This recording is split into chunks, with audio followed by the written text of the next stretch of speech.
Hello everyone, welcome to my YouTube channel 90% Native. My name is Michelle and I grow native plants and I garden for the wildlife. Today I want to talk to you a little bit about how to start growing native plants and adding native plants to your garden, where to find them, and how to get the basic information you need to start using native plants in your landscape. I think a lot of times when people start growing native plants, it can be really overwhelming because there are definitely a lot of opinions. So what I want you to go into your journey with is knowing that, you're probably going to make mistakes. Maybe you won't, who knows, but you're going to learn from them and you're going to learn what's acceptable to you in your garden as far as how native you're going to get.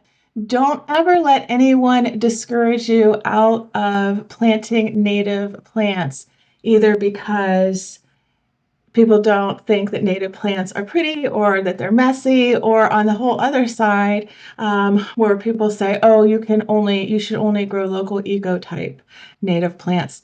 Don't worry about that. If you want to start growing native plants, you just get to it. The following information that I'm going to give you is just information to get you started. You don't even need it. If you want to start gardening with native plants, just go buy one.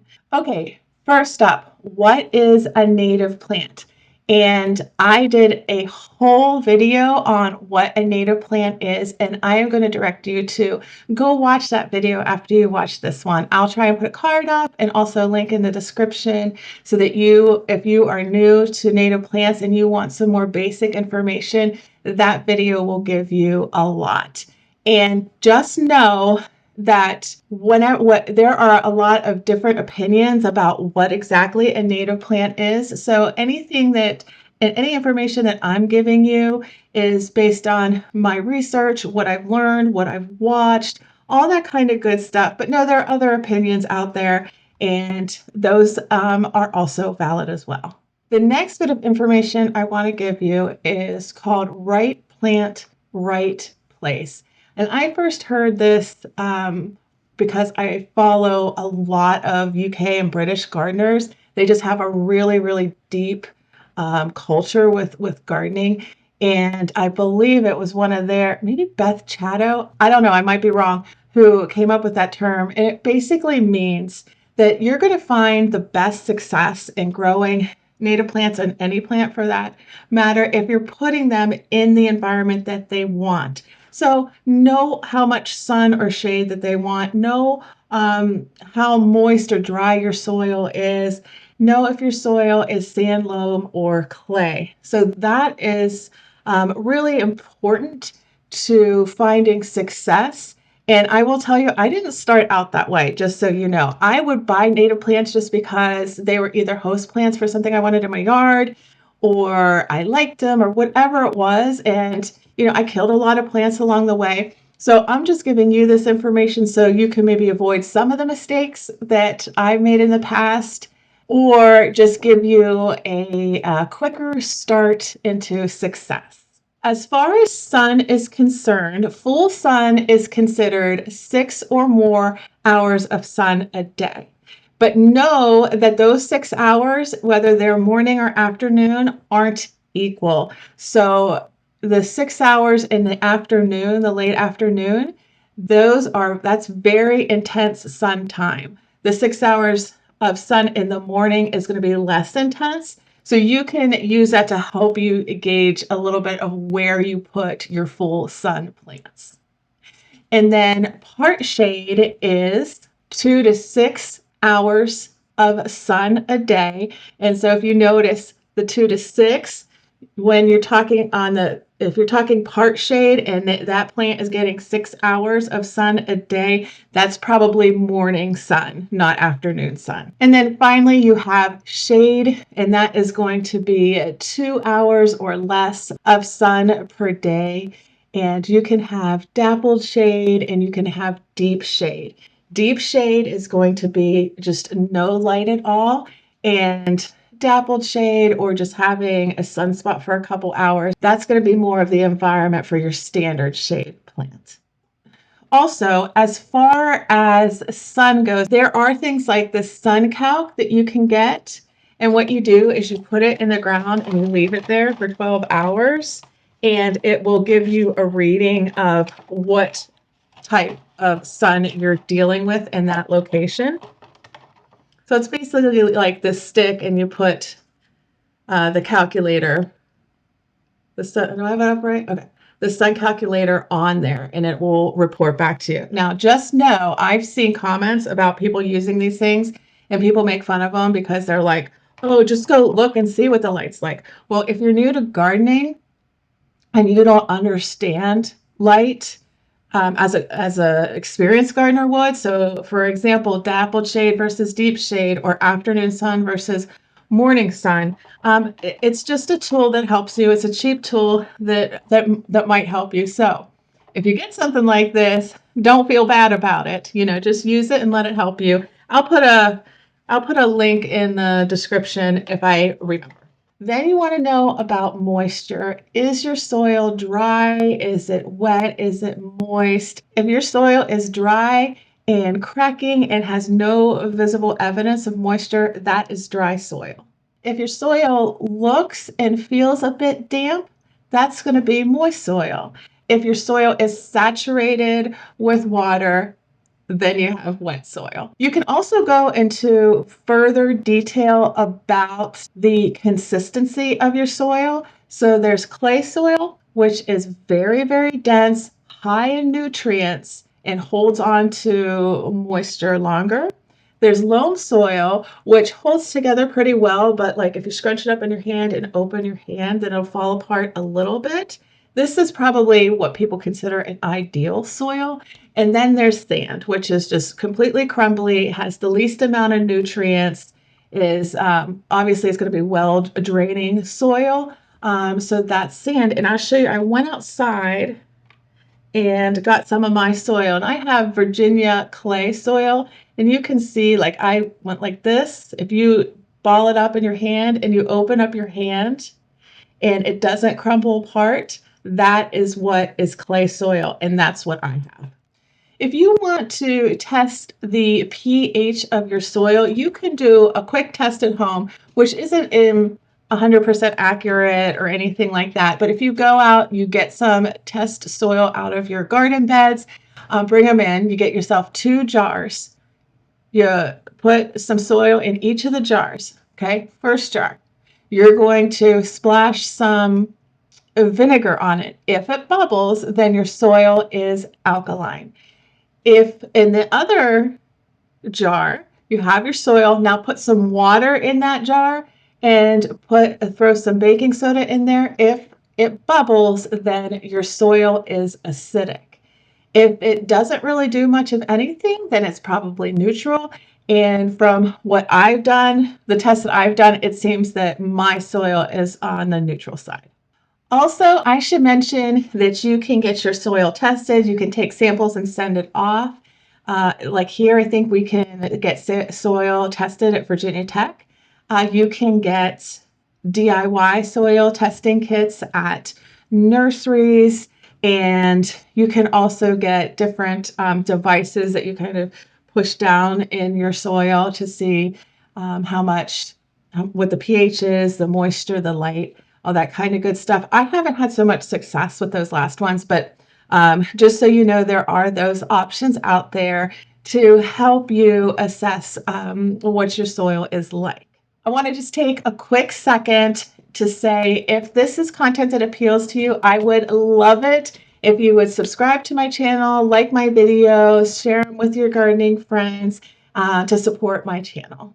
Next up, how are you going to find native plants or plants that are native to your area? I want to give one bit of caution before I get into all the resources and things that I use. If you go to your bigger nurseries that carry all sorts of plants, natives and non-natives, you might find that they will label plants native. And I have found here in Fairfax County, Virginia, when that happens, a lot of times they're not just only labeling the straight species as native, they're also labeling the cultivars and the hybrids the nativars as native as well. So just understand that when you're going to a nursery that is not specifically selling native plants. And a lot of times you'll be able to tell because a plant will have their scientific name, your common name, and then they'll have like a fancy name. Let's say I'm going to make something up. Oh, here, because this isn't real. So you have purple coneflower, which is Echinacea purpurea, and it has something like moonbeam as the name. You can almost guarantee that that is a cultivar or a hybrid. So just be aware of that when you're looking for native plants at nurseries that don't specialize in native plants. Okay, so now for the good stuff to get your research going. I'll talk about Virginia first, just because that is where I'm from. We have an organization here called Plant Nova Natives. For all these resources, I will include all the links below. But this is a really good website for Virginia native plants. And they actually have all these guides. You can download them for free or you can buy them. I always like to have a hard copy of my books. I just like to be able to hold it and look through it. I don't know, it's a weird thing, but they actually have divided Virginia into the different ecoregions and put together native plant guides just like this, but for all the different regions. And again, you can download these for free, or you can contact them and buy a hard copy. A little more about this Plant Nova Natives book. In addition to it having fantastic information about your very specific location in Virginia, it has some other information that I want to point out to you. So on your screen is the free PDF version of this. And also something that you probably want to know is that every year or two, they come out with an updated edition. It has a lot of really good information in it. You get a nice picture of the native plant, some general information about it, but you're going to get the height and the growing requirements. And you're also going to get up here what wildlife are going to be attracted to the plant. In the back of the guide is a section that I really refer back to a lot. And you probably know why, because what's it say up here at the top? The right plants in the right place. I'm telling you, it's going to set you up for success.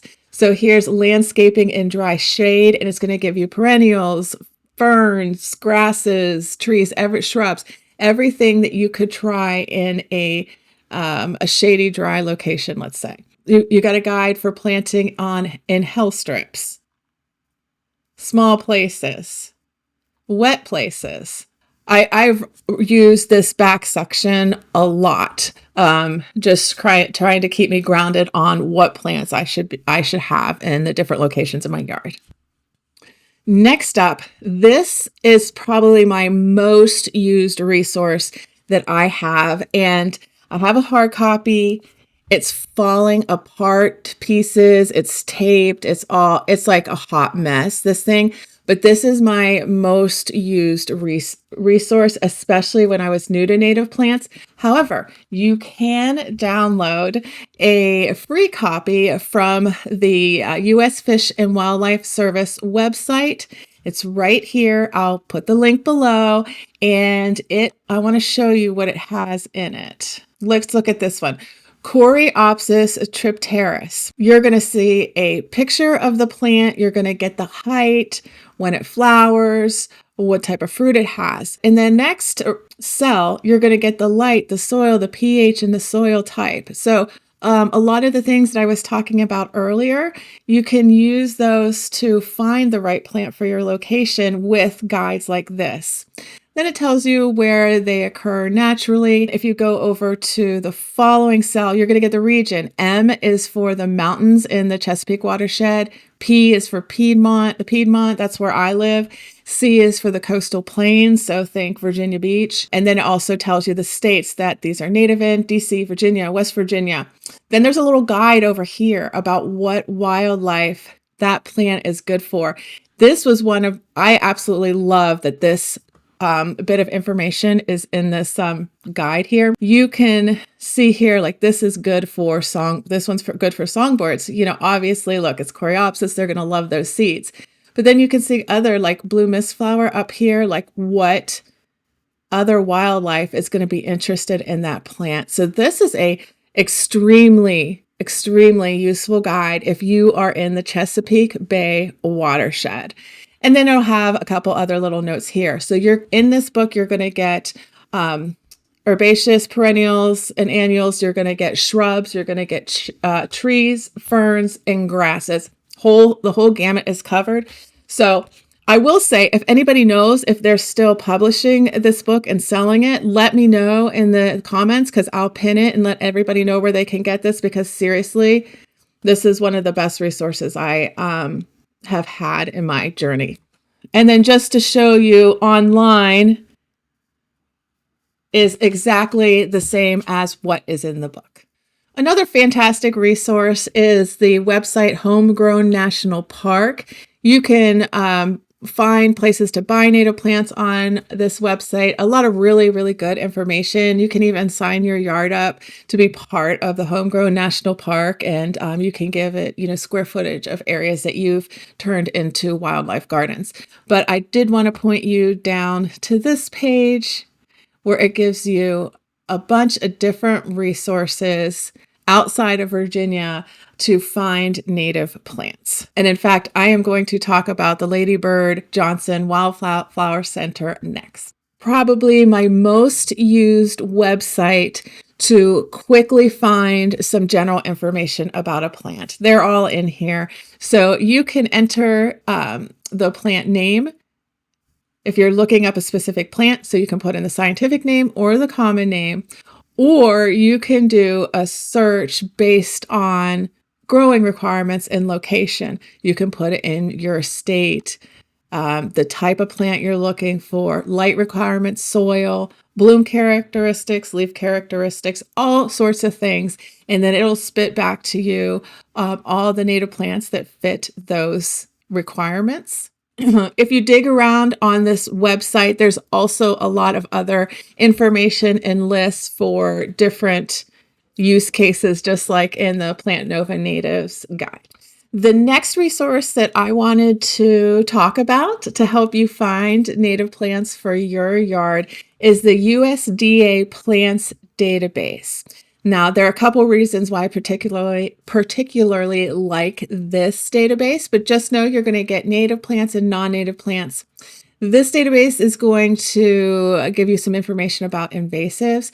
And then a couple of things I really like about this database is if we look up purple coneflower, I go down to Echinacea purpurea, pull it up. We're going to get a picture and we're going to get some other information in these tabs. But what I really like here is there's a fact sheet and a plant guide. And here is your plant fact sheet.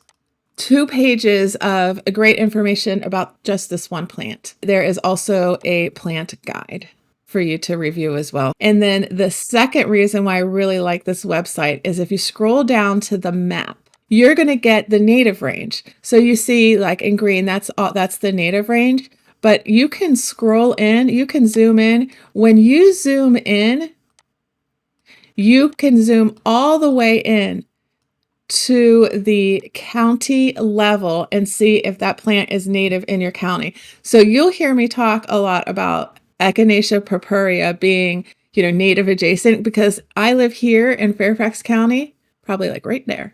And you see it's not native to Fairfax County, but it is a little west of me. This is really good if you're wanting to get very specific on where exactly a plant is native. And just something to mention, I don't think that every single plant in the USD Plants database has a fact sheet or document with it, but a lot of them do, and I find them super useful. I'm recording this after I mostly finished editing this video, but it occurred to me that I forgot to show you the website that I use primarily if I have a plant name in mind and I need to know if it is native. If I am doing a quick check on something to see if it's native, this is the website I go to. It's the Biota of North America. And what I usually do, because the website's a little old school, is I will go into Google and I will just put Bonap, Bonap, and then I'll put the name of the plant next. So in particular, what I did is I put in Bonap and I put in lyre leaf sage. And that is a native plant that I like to use in my yard quite a bit. And I will show you, it'll pull up all of the salvias. So you can scroll through, you can look at all the salvias in alphabetical order. And if you want to go down to lyre leaf sage, which is a Salvia lyrata, right here, you can see the native map for that particular plant. And you can go in and you can see where specifically which counties it's native and then which states it occurs in. So what you really want to see is this bright green, because that's going to say that it's particularly native in a county. And then the darker green is that it is native in the state. You don't want to see a blues or fuchsias because that means that a plant is native. So just wanted to quickly touch on this particular website, Bonap, because it is probably the most used app I use to find out if a specific plant is native and where it is native. Okay, I'm just going to break in here with something off topic, but something I'm kind of excited about is it took me a long time, but I finally was approved as an Amazon influencer. So here I am. This is my storefront here that I am like curating all of my absolute favorite things that I use. I wanted to let you know that this is available. And if you're interested in using some of the tried and true things that I absolutely love, I do have this storefront for you to use. And just a note for any of you new gardeners, or if you're looking to buy gifts for new gardeners or new native plant gardeners, I will tell you a little gift idea that I think is absolutely fabulous because I would have loved it. See this bin here? This is like my most used thing in the entire world. I absolutely love it. If you get this bin and you get this particular book, Growing and Propagating Wildflowers, which if you've watched my channel, you know I love this book. Like, it's probably the most used like book in my library. Wrap that up. Get some Farmer's Defense sleeves, wrap those up, put them in this bin, and then tie this bin together with like a big ribbon. That would be a good gift for your new native plant gardener. Just saying. Anyway, I'm really excited about my storefront. I thought I would show it to you guys. So there you go. The link is in the description. So we talked about how to find plants that are native to your area. Now I want to tell you a little bit about where you can actually find those native plants to start growing them. If you are local to me and you're new to native plants and you don't know about any of the native plant nurseries around the Fairfax, Prince William, Loudoun County areas, I will tell you my two favorite native plant nurseries are Earth Sangha, and that is a local ecotype straight species native plant nursery. And don't feel bad if you don't know what local ecotype means. It doesn't matter. I was shopping there probably for over a year before I even knew what local ecotype was. Like, I had no idea I was even buying straight species local ecotype. So absolutely love that place. You're going to get very, very native plants if you shop there. Now, another nursery that I absolutely adore is Watermark Woods in Hamilton, Virginia. Julie out there, she has a beautiful location. It's worth the drive alone. It's worth walking around her property nursery area. It's just gorgeous, and you'll get native plants. They're not all straight species. There are some nativars, but there aren't any non-natives and invasives. So that is my other favorite native plant nursery, those two. But again, that's only if you're near me or you're coming to this area to visit. As far as buying seeds to grow native plants from seed, I have a couple resources for you. First up on the screen is Ernst Conservation Seeds. This is going to be a really good website for you to purchase from if you are looking for bulk seeds. And they also have seed mixes for different growing conditions. Here I pulled up their deer-resistant meadow mix, and something I want to point out to you is if you go down to the mix and see what it's composed of, some of the plants have the ecotype named. So like this is from Indian Gap, PA ecotype. Okay, so that might be of interest to you.